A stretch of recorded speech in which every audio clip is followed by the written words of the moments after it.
What? Fuck you. Fuck you. Fuck you. Fuck you.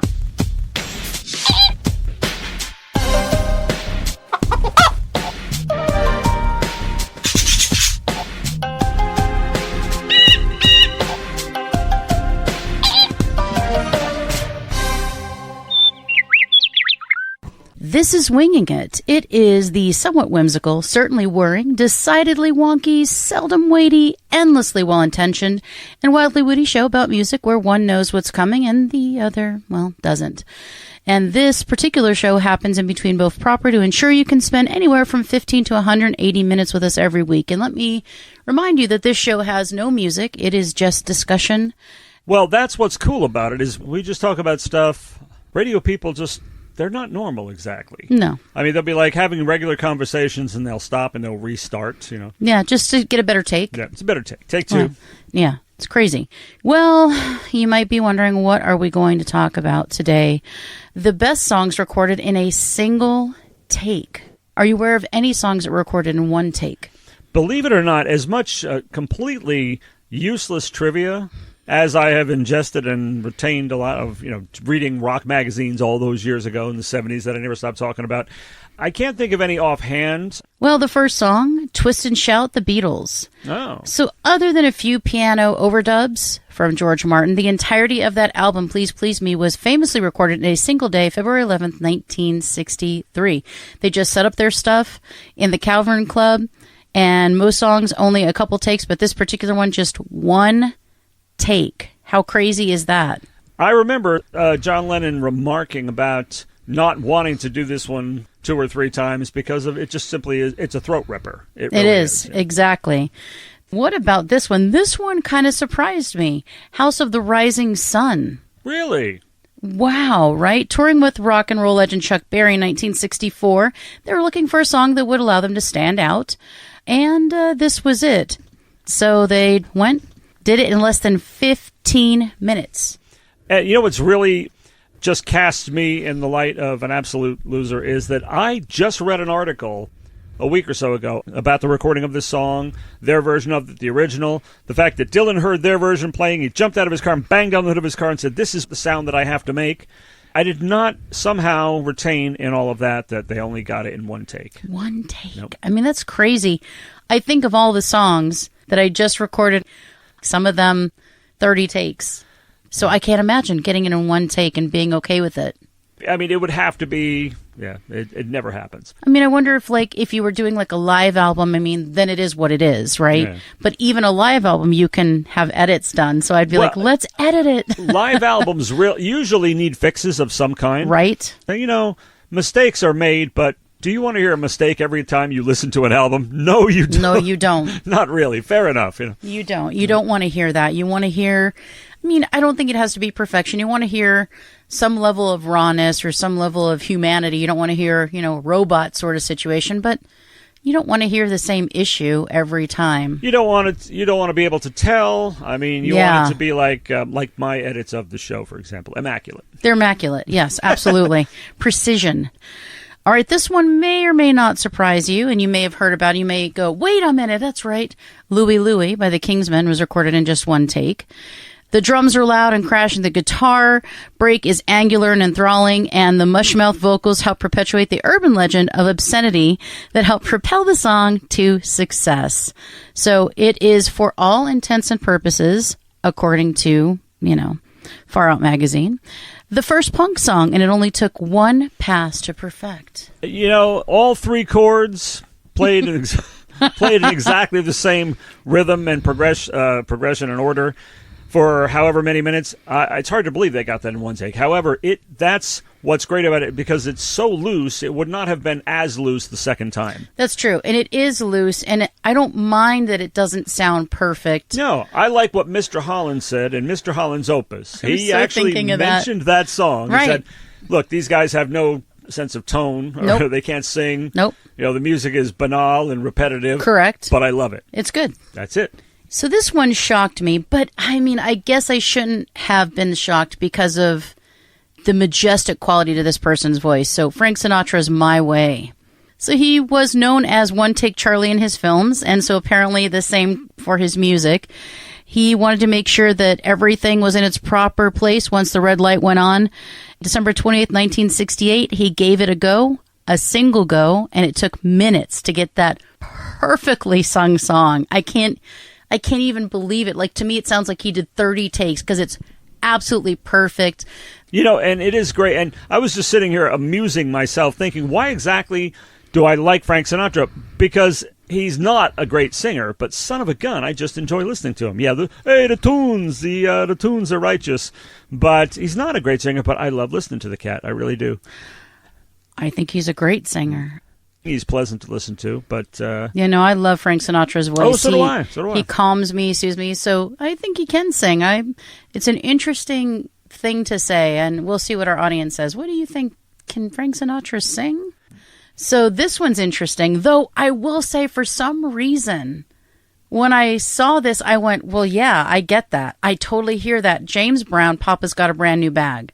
Can you not go, oh, yeah, James Brown doing that in one take? I get it. Yeah. Oh, yeah. Because there's that, you've got to capture that energy, and there is kind of a spontaneity in his music. You know what I mean? And I feel like it is captured.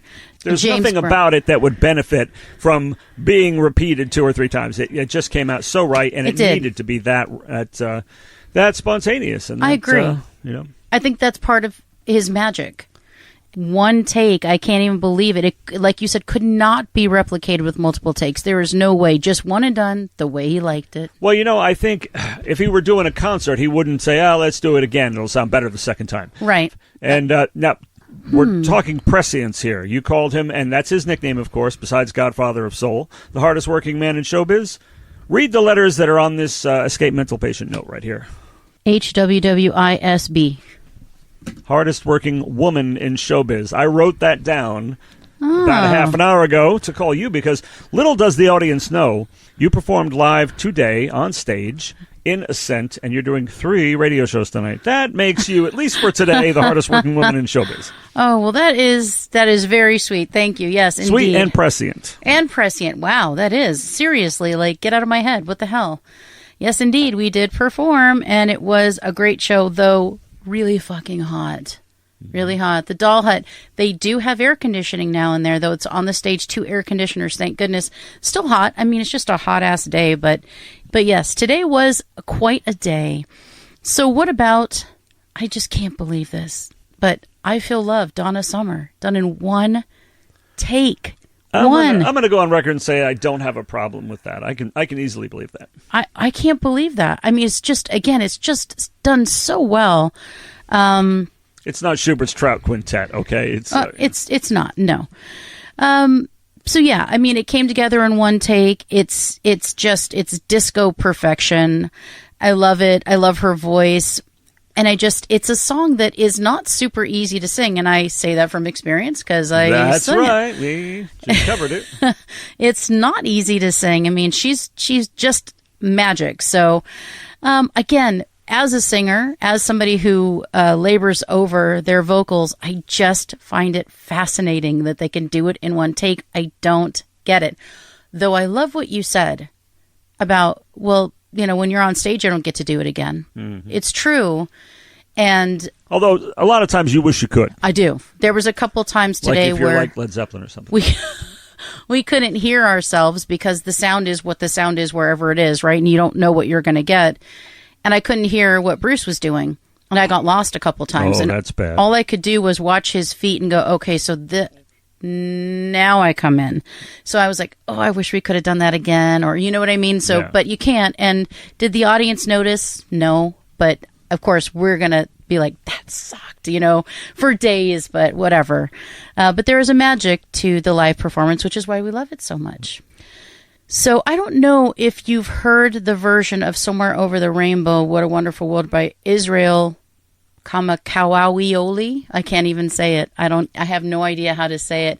It's Hawaiian, so I apologize to everyone. I have no idea how to say it. But he recorded it in 1998, and it is just so beautiful. And it took him 15 minutes. because you don't know it, we're going to stop and listen. So now we listen to it, and he did that at 3 a.m. and just a lovely little sweet version, just uke and a voice, nice little segue. The segue is immaculate between the two songs, turning them into a two-song medley, and you recognize how well they mesh. I mean, it was really brilliant. He's a surgeon. Yeah, seriously, amazing. All right, so what about Losing My Religion, done in one take?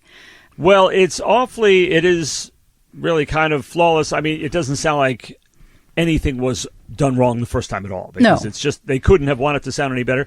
And thankfully, the clothespin did not come off Michael Stipe's nose. So. Well, I like it. I think he's got a rawness to his voice that I think really helps.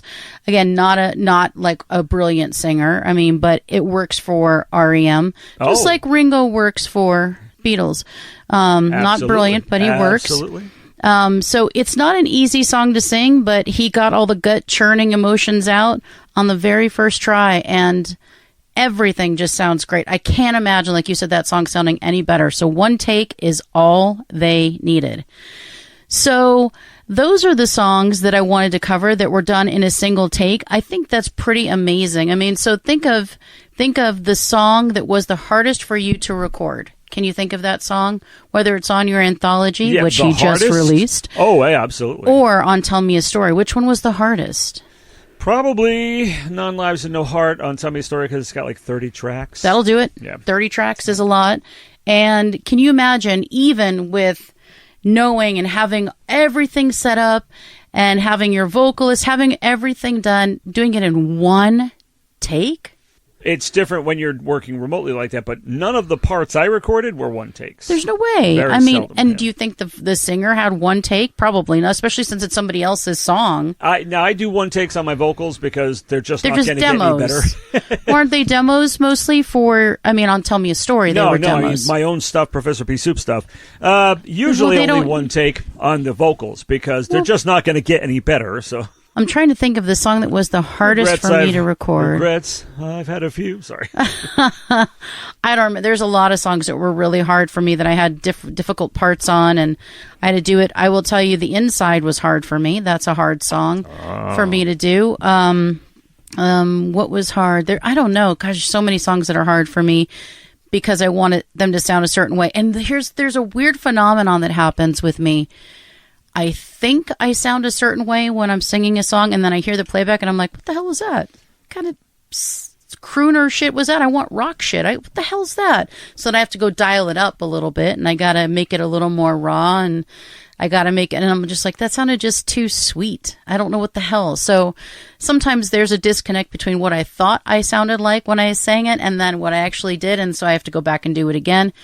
So that's weird. That's a strange, like, cognitive dissonance moment I have. Because you can hear in here, but not here. in here. In here, Yeah. right. Thank you. There is a distinction. Yeah. So I heard it in here. That's the problem. But not in here. So once I hear it in here, you then I'm recognize like, it was totally wrong in here. there. Yes, yeah. exactly. And you have to be in the room to understand what we were saying, and it's an inside joke, but just go with it, folks.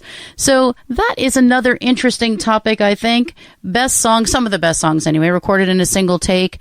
Now that's not to say that songs that take multiple that require multiple takes aren't great, but wow, some of these classics that are just done in one take just floor me and make me question if I have any talent at all. So anyway, hopefully you enjoyed that, David. I enjoyed it immensely. I thought it was very interesting to see that sometimes one and done is good. You can do that. I don't have that, but some people can. So if you have no further remarks, sir, I guess there's just one thing for you to say. And that would be, let's fly this coop.